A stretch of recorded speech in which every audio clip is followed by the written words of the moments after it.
Hello and welcome to LSJ Weekly. I'm Carter Jones. And I'm Nikita-Sasha Manotey. Our top stories this afternoon. The government is gathering for an emergency Cobra meeting to discuss the next steps to combat the coronavirus pandemic, as 2 more deaths are confirmed, bringing the total to 10 in the UK, while the Republic of Ireland closes all schools and Scotland will cancel gatherings of 500 people or more from the next week. We need to talk about disabled access each and every single day, not every other year. That's the message from a disabled student at the University of Lincoln. And coming up in sport, Lincoln City manager Michael Appleton says his side will focus on one game at a time as they face Tranmere Rovers this weekend. All that and more coming up on LSJ Weekly.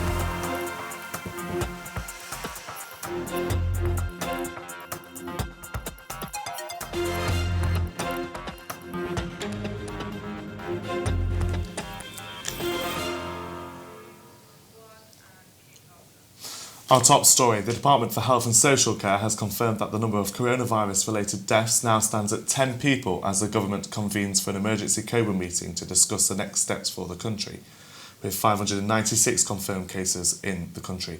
While in our region, there are now confirmed two confirmed cases of the coronavirus.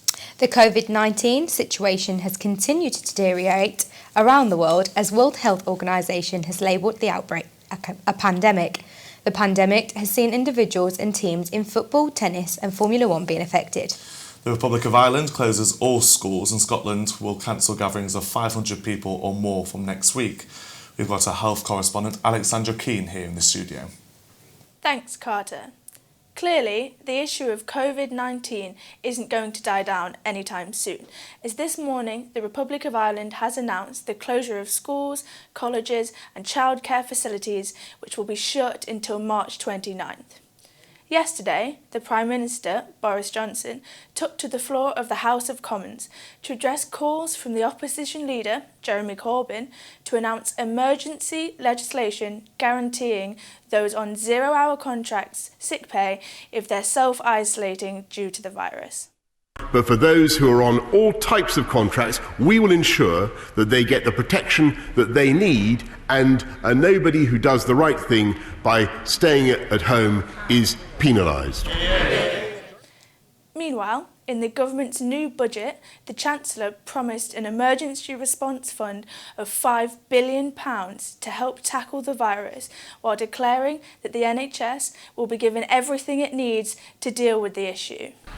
Whatever extra resources our NHS needs to cope with coronavirus, it will get. Yeah. So whether it's research for a vaccine, recruiting thousands of returning staff, or supporting our brilliant doctors and nurses, whether it's millions of pounds or billions of pounds, whatever it needs, whatever it costs, we stand behind our NHS. Yeah. On a more international level, Italy has been placed on lockdown. Donald Trump has placed a travel ban for most of Europe, and more events continue to be cancelled or postponed, including the Coachella Music Festival, which will now take place in October instead of April. Alex, thanks very much. Meanwhile, a woman from Long Sutton is offering to go shopping for vulnerable people in Lincolnshire. Launching her free campaign on Facebook, Hayley Gedney is keen to help those concerned about the coronavirus. Hayley hosts a number of diabetic support groups and noticed numbers were dropping as people stayed at home. We spoke to her earlier to find out more. I said that I would do it around Long Sutton. I'm quite happy to go to Hull Beach and the surrounding areas. And then in the last 24 hours, I've also had offers from other people to help in other areas. So I would say South Holland wide. We need to get the word out so that people are aware that we're here and we're happy to do it. Obviously, we need to be able to get the product from the supermarket in the first place. And if it's not there, we can't. But we shan't be overstocking for people. If they ask us for 25 rolls of toilet roll and there's only one person, then we know they don't need it. But we'll try and accommodate where we can. Now, Disabled Access Day is a biennial event where they promote better access and facilities across towns and cities in the country. However, one university student told LSJ Weekly that it needs to be a topic of discussion and improvement each and every day. Grace Thompson reports. Disabled Access Day is a national awareness day set out to celebrate good access available for disabled people, as well as creating new opportunities for people who want to try something new. And although the event isn't being celebrated until 2021, I wanted to find out what access is available in Lincoln and what the reality is like. Meet Zoe, a third-year conservation and restoration student who suffers from hypermobile Ehlers-Danlos syndrome, also known as EDS, something which Zoe has had to adjust to in her university lifestyle. When I started university, I didn't use a chair as much as I did now, so it was a very different experience going around the town and choosing the university that I wanted to go to, because it was my first choice, and then actually turning up. And things went downhill a little bit, and we're where we are now. And it was definitely harder than I'd anticipated. Campus is not as accessible as they like to think it is. The lifts break down all the time. Like, most of my first year was about the fact that I couldn't actually get into the classroom. I couldn't get there. And then I didn't have a wheelchair accessible desk because there wasn't any in the lab or really anywhere in the university. So I didn't get an accessible desk until the start of this year, actually. I went 2 whole academic years working on a folding table. But what can people do to help or assist those who have a disability? I think a really major thing is not using resources if you don't have to. People don't want to walk up the stairs, so they do get in the lift. But when you have a whole classroom of people in the lift all the time, it breaks constantly. The Awareness Day has been postponed until next year, but is this something that is needed to spread awareness, even when there are measures in place for accessibility to be available for those who need it? I think it's so important to have a Disability Access Day, and if it becomes more mainstream, that would be fantastic. I'd love to hear it on, national television, because it opens up a conversation that a lot of people don't actually let you have. Grace Thompson, LSJ Weekly. We asked the University of Lincoln for a statement, and they said, "Access for all is a priority to the University of Lincoln, and the estates and health and safety departments commissioned a disability access report in 2011. This resulted in modifications of lifts, taps and access points into existing buildings. In addition, all new buildings are delivered compliant with strict building regulations. Now, the Student Wellbeing Team offers support and advice with any issues and challenges students may face during their studies, and for more information they should contact the team." Following the Chancellor Rishi Sunak's announcement, the government is to pledge billions of pounds to fix potholes in England. Potholes are a big concern for many, and the numbers of them are continuing to rise in and around Lincolnshire. But how is this affecting drivers? Well, I went along to the Lincolnshire Road Safety Partnership earlier this week to find out how they tackle the potholes on the road. Councils across Lincolnshire have splashed out almost £187,000 on potholes in the year of 2018 to 19, majority of which were paid by Lincolnshire County Council. In total, reports show people have submitted more than 15,000 complaints on potholes within Lincolnshire. However, despite this, Lincolnshire County Council have forked out £51,000 on road repairs in the last 12 months, with a further £151,000 being paid out to complainants. But what are the pitfalls to potholes on the roads? It can damage the wheel, it can damage the tyre, so you can get a puncture, sidewall damage, and it can also affect the alignment to the vehicle, so it can put the vehicle off centre. So your wheels can be towing out, and it can affect the wear of your tyre going forwards. So there is a lot of damage. It can affect your suspension, it can affect your tyres. There's a lot more to it than just the pothole damage. People are paying out hundreds of pounds to actually put this right. Potholes are becoming an increasing concern in and around Lincolnshire, but how safe are we on the roads? I'm here at Lincolnshire Road Safety Partnership to see how they're tackling potholes. Harsh winters, wet winters, that water saturation into the tarmac and then freezing and expanding, producing potholes, isn't predictable. We don't know what's coming, and having a system set in place by the County Council, by Highways, to tackle those potholes and get the roads up and running as quickly as possible, I think, is the best way forward. And it's not the best method we would choose if we were going to make a strategic road network absolutely 100%, but with the finances available to the County Council to fix those potholes, this is the best option that they can possibly have. So yes, there's a quick fix, and in fullness of time that road will get repaired at some point, or relaid, or resurfaced, or completely dug out and redone again. So it's got to be a balance against finance and keep the network going, because we don't want to shut the roads just because a pothole has developed. So, what can we do to stay safe from potholes? Maintain your distance. Keep your eyes peeled. Stay alert. Watch your speed. Safety first. Check tyre pressures regularly. Avoid unnecessary braking. Chancellor Rishi Sunak will announce £2.5 billion in funding to tackle the potholes across the region. These plans are also part of Boris Johnson's Levelling Up plan to ensure every part of the UK have better transport links. Nikita-Sasha, Manotey, LSJ Weekly. Now, it was no National Smoking Day in the UK on Wednesday. The annual event aims to help raise awareness for those who wish to quit smoking. Our reporter Kira Best has more. On Wednesday, National No Smoking Day took place around the UK to aim to help those who are wishing to quit smoking. Originally founded in 1984 on Ash Wednesday, the annual health awareness event takes place on the second Wednesday in March. What are the statistics behind smoking in today's society, and is smoking as a trend decreasing? Smoking-related diseases currently cost the NHS £2 billion a year. It is the biggest cause of preventable deaths in England, with nearly 80,000 deaths each year, with 1 in 2 smokers likely to die from a smoking-related disease. However, according to statistics from Chemist4You, smoking has gradually reduced throughout all of the UK age demographics. Over the last 6 years, the number of smokers has dropped by 1.6 million, and according to Chemist4You, 60% of smokers want to quit.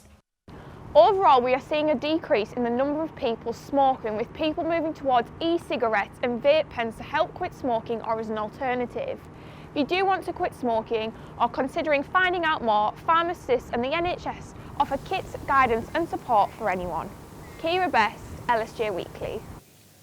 The tampon tax has been a widely discussed topic spoken amongst women when it comes to their needs. The Lincoln-based women's group Serotomist International has been campaigning for the tax to be scrapped and has raised funds to end period poverty in the city. Our reporter Whitney Jones now reports. Chancellor Rishi Sunak has announced the abolishment of a tax that only applies to women. The ongoing battle has made progressive steps in recent years, but women are still paying the price. With the removal of the tampon tax being rejoiced around the country, I spoke to the Lincoln-based Serotomist International Women's Group about how they feel about this victory. We've campaigned for that being to be removed from all sanitary wear, because we feel it's just absolutely idiotic that men don't pay any VAT on razor blades, but women have to pay. That sanitary wear is treated as a luxury or a cosmetic item, when of course it's nothing of the sort.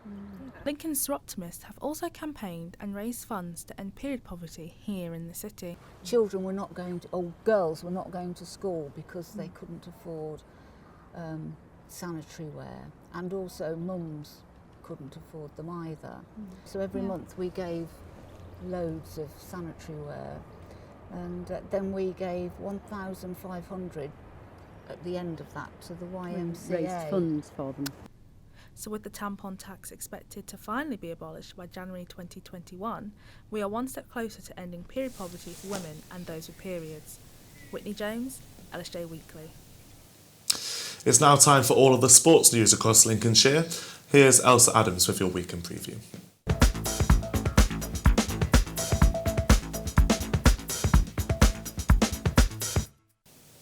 Michael Appleton has said he has prepared his side for a difficult trip this weekend.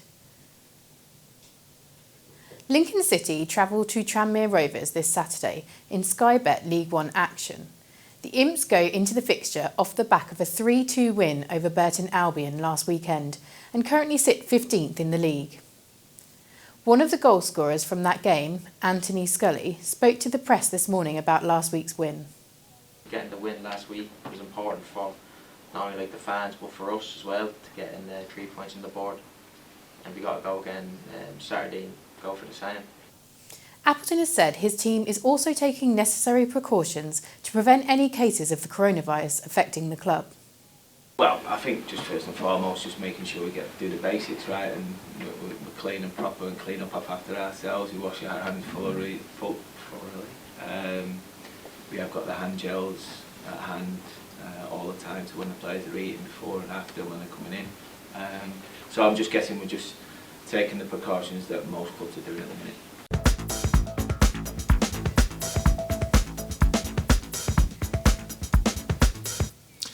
That's Elsa Adams with all the sports news there.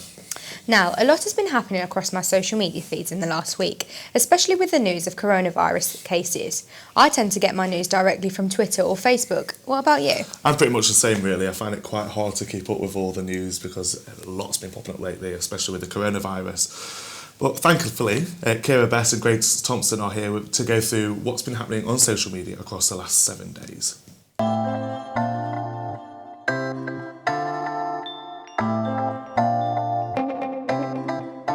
Welcome to LSJ Trending, the part of the programme where we talk you through all the major things that have been happening across social media over the last week. Sunday was International Women's Day, which was celebrated across the globe with Twitter users and celebrities alike coming together to celebrate the women in their lives.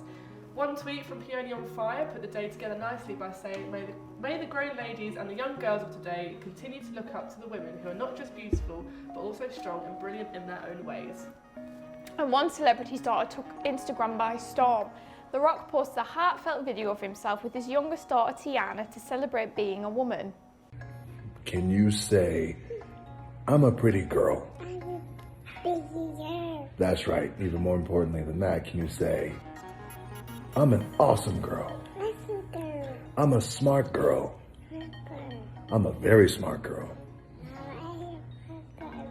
Did you get to watch this year's Crufts, Grace? I saw a few things happening on Twitter with this very popular rescue dog called Kratu.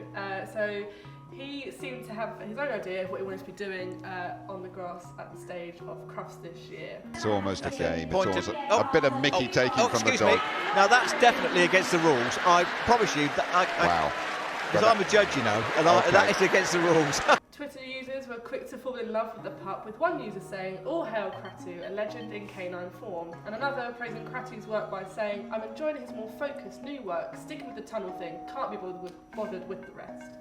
Lincolnshire Police have joined the latest campaign named #LookCloser to ask the public to challenge their own perceptions and instead of dismissing someone young and labelling them as a troublemaker, to take a closer look at who they really are. The social media campaign is set out to help children and young people who may feel exploited to crime and be in trouble.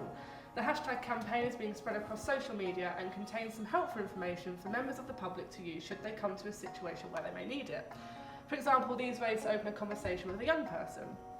So Grace, have you been panicking and stockpiling about coronavirus? I have not. I have not gone and cleared the shelves of toilet roll, pasta, hand soap, I don't know, random stuff. And because of the virus, people have been put into a panic. And rightfully so, there's been a hashtag panic buying UK. This Twitter user Kim tweeted, "I've come to the conclusion that apparently very few people washed their hands before," which was accompanied by this photograph of a very low stock shelf of hand soaps. Twitter user Josh pleaded that members of the public need to be nice to retail staff when shopping, as it makes their lives a little bit easier. While some people are worried about the situation, others did see the lightheartedness in the trend, which are quite entertaining to say the least. Like this example of the lack of pickled onion monster munches, which is a serious matter to Peter here, or even this fun picture with the caption saying, "Things are looking good for the Andrex puppy these days," obviously due to the lack of toilet roll that is going off shelves, crazily enough.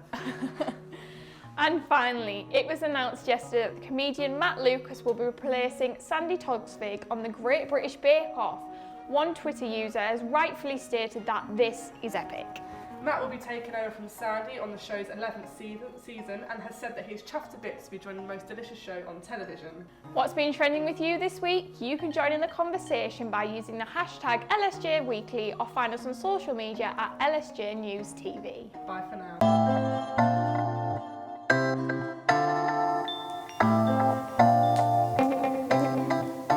And it's now time for the weather with Samantha Ramsbottom.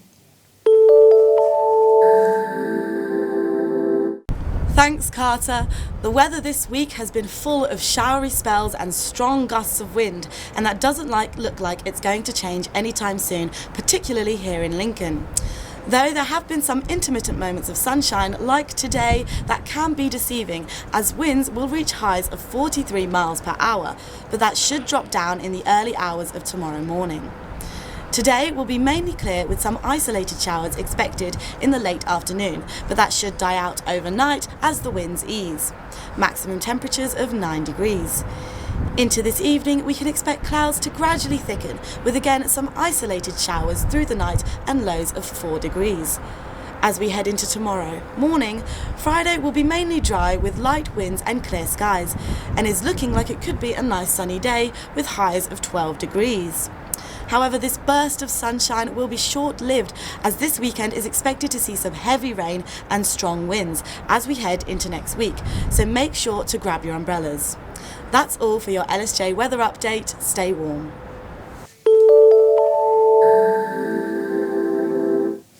And that's all for now here on LSJ Weekly. Don't forget you can keep up to date with us on social media. You can find us on Twitter at LSJ Tweets or find us on Facebook and Instagram at LSJ News TV. We hope you have a very good evening. Bye for now.